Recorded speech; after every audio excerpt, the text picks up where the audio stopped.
আজ আবারও চলে আসলাম একটা রেসিপি নিয়ে। আজ আমি আলুর দম করব ধনেপাতা দিয়ে। আশা করি ভালোই লাগবে আপনাদের, কারণ আমার তো খেতে খুবই ভালো লেগেছে। তো আমি প্রথমে আলুগুলো চারটে আলু নিয়েছি। সেটাকে আমি কেটে ধুয়ে সেদ্ধ করে আগে থেকেই তুলে রেখেছিলাম।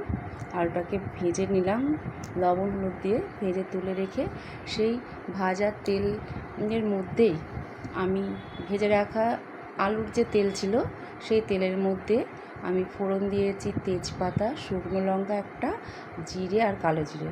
তার মধ্যে দিয়েছি কুচনো পেঁয়াজ। সেটাকে ভালো করে ভেজে নিয়ে ব্রাউন কালারের দিয়ে যে মশলা, তা মশলাটা আমার লেগেছে আদা, পেঁয়াজ, রসুন,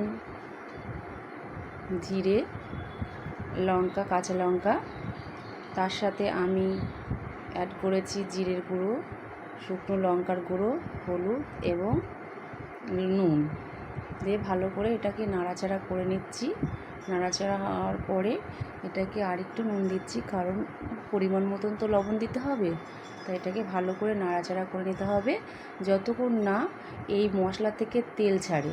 যেই তেল ছাড়বে, কিছু ধনেপাতা কুচি ছিল সেটাকে আমি আগেই কুচিয়ে রেখে দিয়েছিলাম ধুয়ে, সেটা এর মধ্যে অ্যাড করে দিলাম। অ্যাড করে নাড়াচাড়া করে নিয়ে সেই ভেজে রাখা আলুটা আমি এবার এখানে অ্যাড করব। আমার মনে হচ্ছে মশলাটা হয়ে গেছে, তা এবার আমি সেই আলুটা দিয়ে দেব।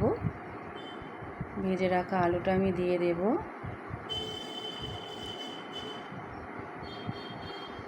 অ্যাড করছি, আলুটা দিয়ে দিলাম।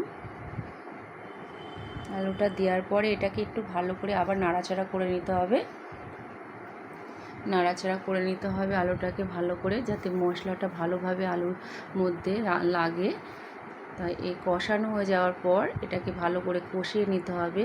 কষানোর পর এর মধ্যে কিছুটা জল অ্যাড করতে হবে। আমার মনে হচ্ছে কষাতে কষাতেই আলুটা অনেকটাই সেদ্ধ হয়ে গেছে, তাই আমি এখানে সামান্যই জল দেব।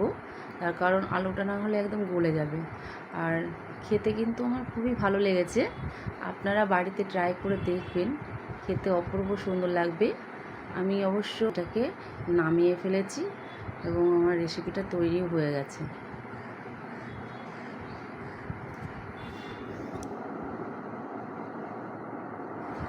গরম গরম এটা রুটি বা ভাতের সাথে সার্ভ করতে পারেন।